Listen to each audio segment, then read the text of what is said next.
Enova Energy enters administration. Let's have a look.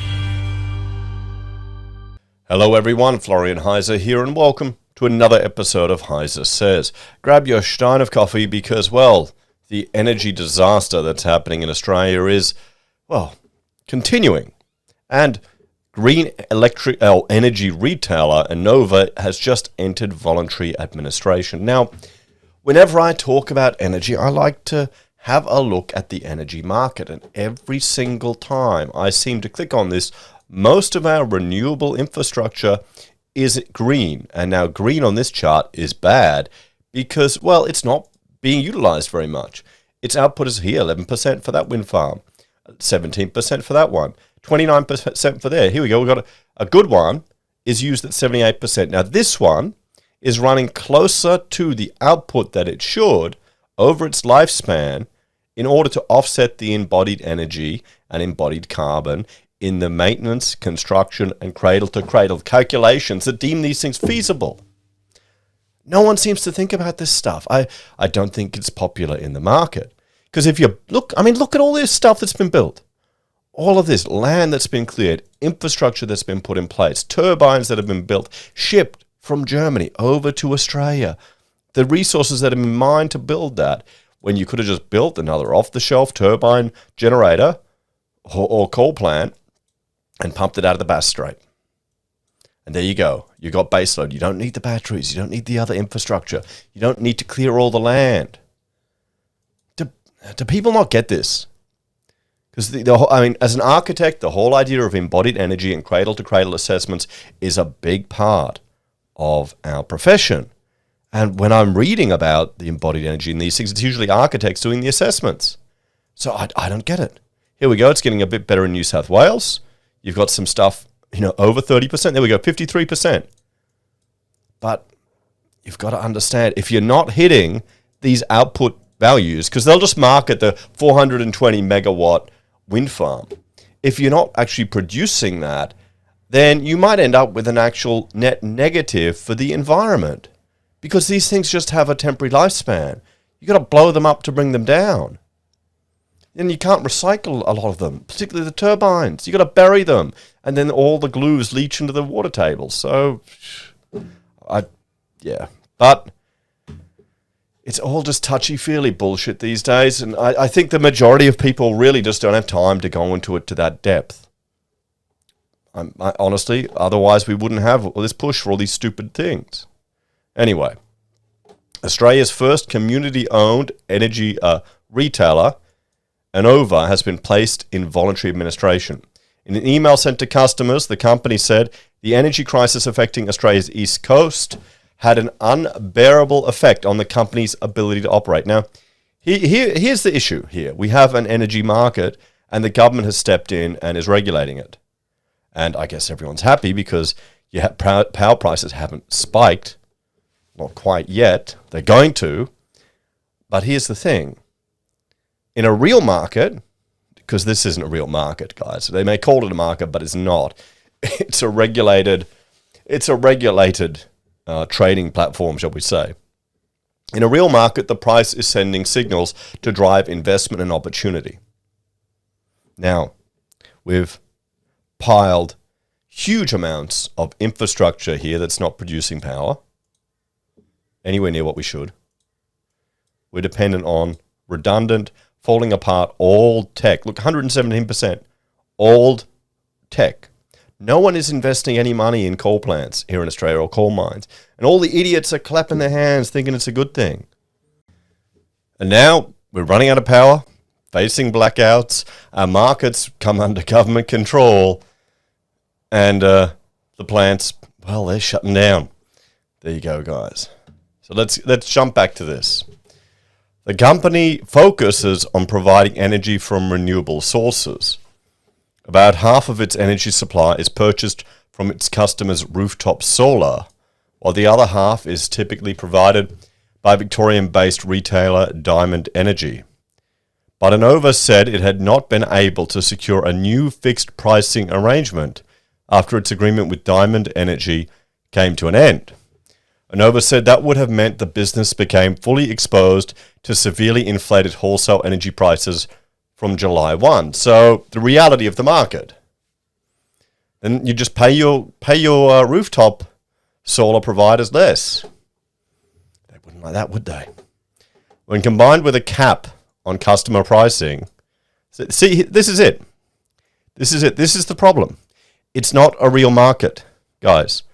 It's not a real market. The customers aren't bearing the burden of their decisions, of what they've supported.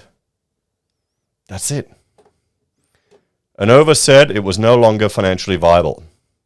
Chief Executive Felicity Stenning said in a statement that the market was broken and did not support small retailers.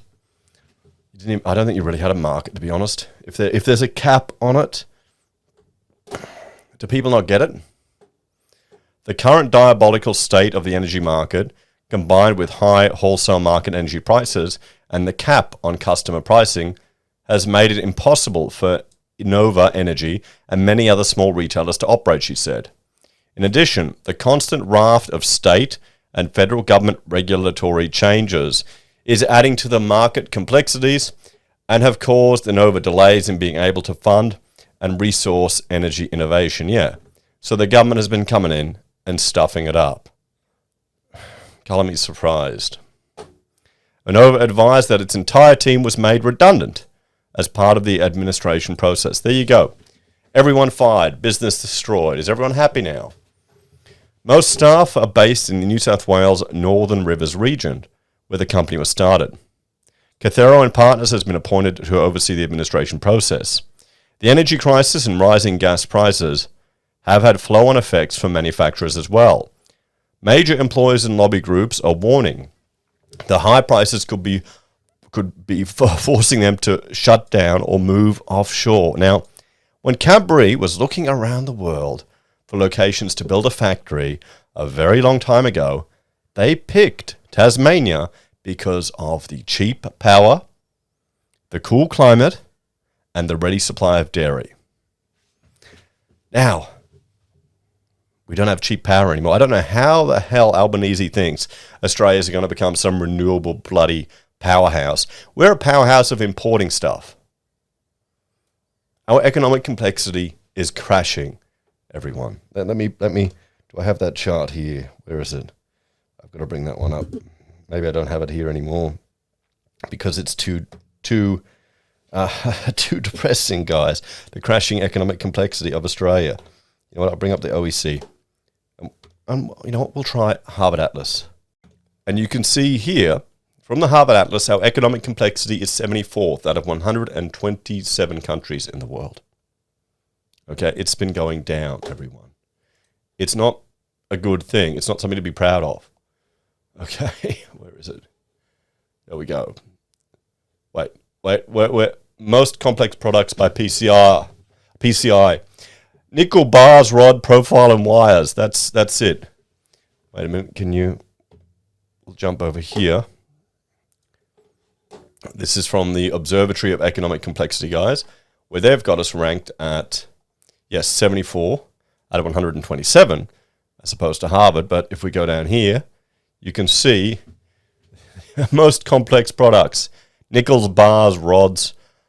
Yeah, profile wires. That's Australia. This is what the government wants us to be, a renewable powerhouse, okay?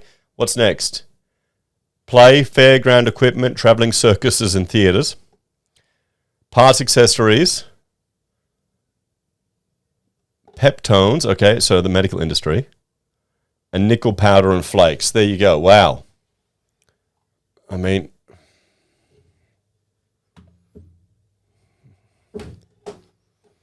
a brick manufacturer announced it would shut its doors last week, citing high energy prices. I remember on jobs, I built a whole database, guys, and I would try and identify Australian-made products to specify. Because, well, for a few reasons. One, you want to support the local economy. Two, if a product gets damaged or there's a warranty issue, I'm more confident in a local manufacturer dealing with that than someone who just imports. But the prices are so high. Builders will go to the client They'll ignore all of the reasoning you've had in your choice, and they'll do a price check. They say, oh, look, I can get this thing that's exactly the same from this importer. I remember once we had fridges replaced.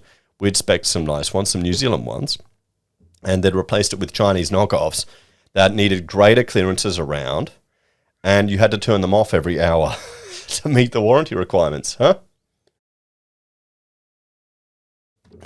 That's the way. Anyway, what does this mean for customers? Customers have been advised that their electricity will not be disconnected.